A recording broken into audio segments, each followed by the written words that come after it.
In this Baking a Difference how-to video, we're going to concentrate on sweet dough, and it's a slightly enriched dough as well. So it's got eggs and milk and butter in, and just a little bit of sugar as well to give that added sweetness. It's a very popular dough with the people that we've been working with on the Baking a Difference project. And what we've been doing is creating different shapes.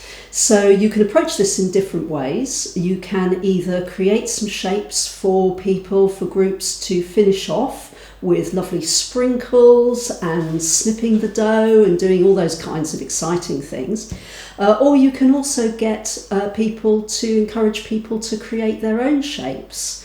So it's really dependent on the capabilities of the people you're working with. But it's a really nice dough to work with. And what we can do is we can start by actually encouraging people to look at the dough.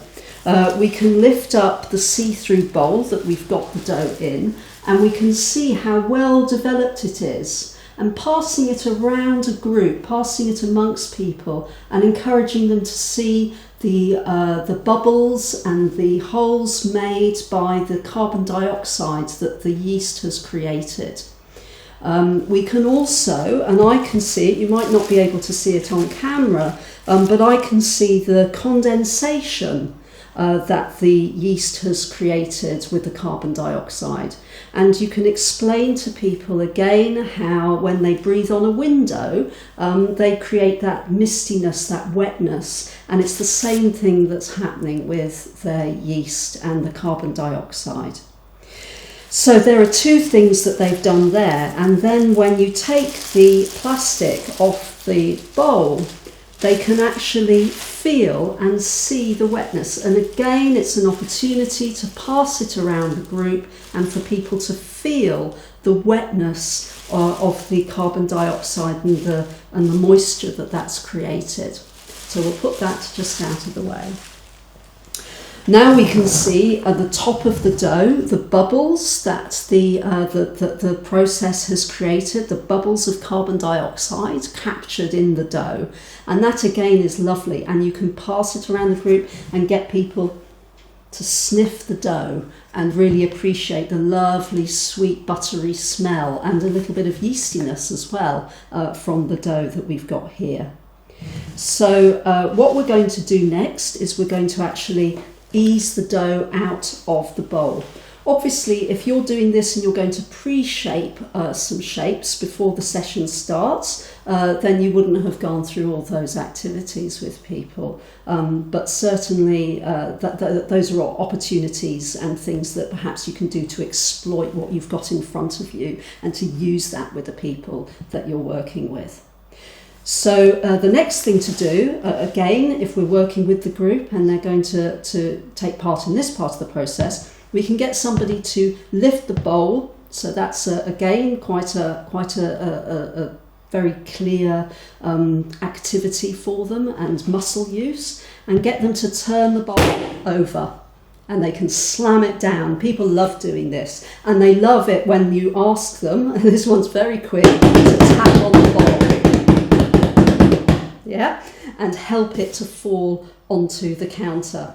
And if it's a little bit slower than that dough, what you can do is you can pass it around the group and get people to do a bit of tapping and to really encourage them to express themselves through banging on the bowl and helping the dough on its way and to fall onto the counter. And so once your dough has hit the deck, it's an opportunity to lift the bowl up, and we have a lovely, lovely dough just here.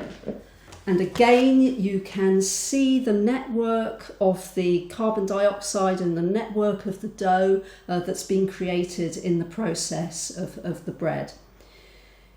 It's an opportunity, if you're not going to be making the shapes yourself and you're going to get the participants to make the shapes, it's an opportunity for them to then degas the dough themselves. So what you can do is you can perhaps get them to dip their fingers in a little bit of flour, because it is a sticky dough, and get them to just tap on the dough. And on some occasions, they maybe start to play the piano, and you can encourage them to start a sing-along whilst they do that, and the whole group can then start singing, and it's quite a lovely moment. You can move it around the group by using your dough scraper and lifting it up and moving it to the next person. And even if it looks as if the dough has degassed and is quite flat, just keep going and encourage everybody to get their fingers a little bit sticky and to touch the dough. And you'll find that some people are reluctant to do that, or a little bit nervous about touching it. But once they get going and with a bit of encouragement, they actually really enjoy it. And the dough's quite cool and it's quite a nice feel. If you're going to be making the shapes before the group gets going, then you can just do this yourself. So we're just going to tap it out here. I'm going to play the piano a bit, and we've degassed our dough. All done.